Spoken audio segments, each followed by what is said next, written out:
रस्सी जल गई लेकिन बल नहीं गया।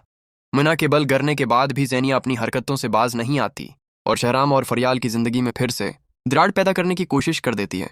अपने तलाक का सारी जो जिम्मेदारी है वो फरियाल पर डालकर ज़ेनिया कहती है कि उसने अगर मेरा घर बर्बाद किया है तो मैं उसका घर आबाद कैसे रहने दे सकती हूँ। यहाँ पर यह बात सारी फरियाल को भी मालूम पड़ जाती है। फरियाल अपनी कज़न से कह देती है कि ज़ेनिया को इस बात का पता होना चाहिए कि मेरी वजह से नहीं बल्कि उसकी अपनी वजह से तलाक हुई है। उसको किसने कहा था कि हॉस्पिटल आकर शहराम के पास पहुंचे और शहराम के पास पहुंचने के बाद अजहार मोहब्बत करने लग जाए। आखिरकार कौन सा गैरतमंद शोहर होगा जो कि अपनी बेगम के मुना से किसी गैर मर्द के लिए अजहार मोहब्बत सुनकर उसको छोड़ देगा।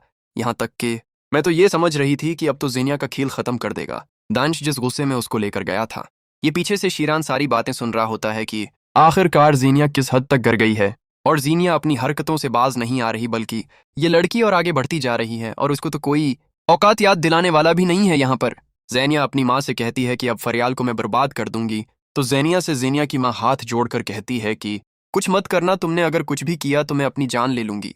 तो ज़ेनिया को कोई फर्क अपनी माँ की बात का भी नहीं पड़ता। दूसरी तरफ वहां पर फरियाल पर हाथ उठाने की कोशिश करती है। फेरूज की माँ फेरूज और शानजे सही वक्त पर पहुंच जाते हैं। फेरूज अपनी माँ को रोक लेता है और कहता है कि आपने तो घटियापन की सारी हदें पार कर दें। घटियापन में आपसे आगे कोई नहीं निकल सकता।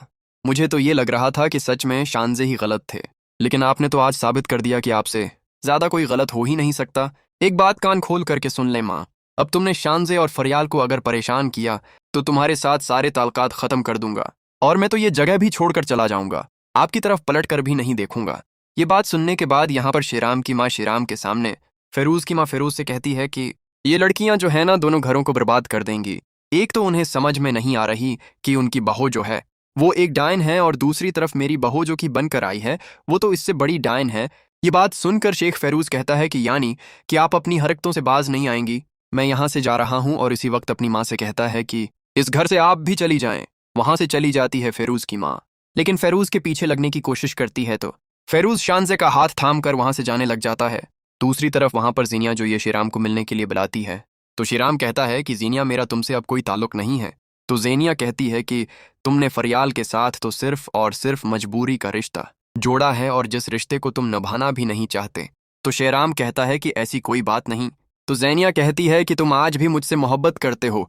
तो शेराम कहता है कि मोहब्बत करता था, लेकिन अब मैं सिर्फ और सिर्फ फरियाल से मोहब्बत करता हूँ और फरियाल से ज्यादा मैं किसी और से मोहब्बत नहीं कर सकता हूँ। यार सारी बातें पीछे से खड़ी फरियाल सुन रही होती है। फरियाल को दिल ही दिल में बहुत ज्यादा खुशी होती है कि बेपनाह मोहब्बत करता है शेराम फरियाल से और फरियाल जो है वो खुश नसीब लड़की है जिसकी जिंदगी में शेराम जैसा लड़का आया है। फरियाल शेराम को आकर पीछे से गले लगा लेती है तो शेराम कहता है कि मैं जानता हूं कि तुमने जो है सब कुछ सुन लिया है और तुम्हें यह भी पता होगा कि ज़ेनिया अब तक मेरा पीछा कर रही है और ज़ेनिया जो है वो मुझसे दौर होना नहीं चाहती है। बात सुनकर फरियाल कहती है कि मुझे अपने शौहर पर यकीन है, फिर जिंदगी में हजारों लड़कियां आए जाएं, मुझे कोई फर्क नहीं पड़ता। फरियाल जो है वो शेराम से कहती है कि अब रात काफी हो चुकी है, सो जाएं। अगले सुबह जैसे ही होता है तो ज़ेनिया अपने काम से बाहर निकलती है। यहाँ पर फरियाल जो है वो भी घर से बाहर निकलती है, लेकिन फरियाल जो है वो रोड पर ज़ेनिया को देखकर घर के अंदर आ जाती है। पता नहीं फरियाल क्या पीछा करते हुए ज़ेनिया भी कैसे घर के अंदर दाखिल हो जाती है और जो है ऊपर छत पर फरियाल जाती है तो उसके पीछे ज़ेनिया चली जाती है। यहाँ तक कि शेराम और शेराम की माँ को ये भनक तक नहीं लगती कि ज़ेनिया घर के अंदर आ चुकी है। तो गाइस ऐसे ही ड्रामास की अपडेट्स के लिए हमारे चैनल को लाजमी से सब्सक्राइब कर दें और साथ ही साथ में बेल आइकन की घंटी को प्रेस करना हरगिज़ ना भूलें ताकि ऐसे ही ड्रामास का रिव्यू और अपडेट का नोटिफिकेशन सबसे पहले आप लोगों को मिलता रहे। और हर ड्रामा की न्यू अपडेट्स के लिए हमारे चैनल को लाजमी से विजिट करें। मिलेंगे नेक्स्ट वीडियो के अंदर, तब तक के लिए आप अपना बहुत सारा ख्याल रखें। अल्लाह हाफिज़ गाइस।